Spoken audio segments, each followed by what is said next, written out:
L'Union européenne et les États-Unis mettent fin à une dispute commerciale vieille de 17 ans entre Airbus et Boeing. L'annonce a été faite lors du sommet mardi à Bruxelles entre les présidents de la Commission européenne, du Conseil européen et des États-Unis. Les deux partenaires se sont entendus pour suspendre pendant 5 ans les droits de douane punitifs qu'ils appliquent. Cette trêve symbolise le nouvel élan transatlantique après plusieurs années de tensions. L'accord que nous avons trouvé ouvre un nouveau chapitre de notre relation, car nous passons du contentieux à la coopération dans l'aéronautique après presque 20 ans de disputes. C'est la plus longue dispute commerciale de l'histoire de l'Organisation mondiale du commerce.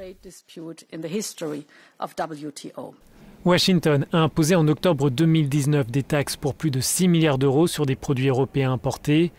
Un an plus tard, l'Union faisait de même sur des biens américains, chacun accusant l'autre de subventions illégales en faveur de son avionneur. Les droits de douane sur l'acier et l'aluminium européen restent en revanche en vigueur, mais les deux parties veulent trouver une solution dans les prochains mois. Européens et Américains se sont aussi entendus pour mettre en place un conseil commun du commerce et de la technologie pour répondre aux défis posés par la Chine. Si le président américain n'a pas participé à la conférence de presse finale, il a assuré vouloir œuvrer avec l'Union à la relance de l'économie transatlantique. La meilleure réponse pour faire face à ces changements est de faire en sorte que nos économies se développent. Et qu'elles se développent ensemble et qu'elles progressent tout d'abord à partir des valeurs qui nous unissent. Les participants ont insisté sur les valeurs démocratiques. Ce sommet se déroulait en effet quelques heures avant la rencontre bilatérale mercredi entre les présidents américains et russes.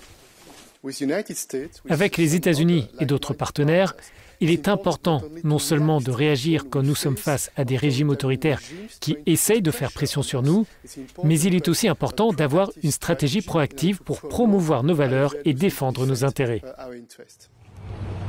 Le président américain quitte Bruxelles en tournant la page des tensions provoquées par son prédécesseur Donald Trump, mais tous les différends transatlantiques ne sont pas pour autant réglés.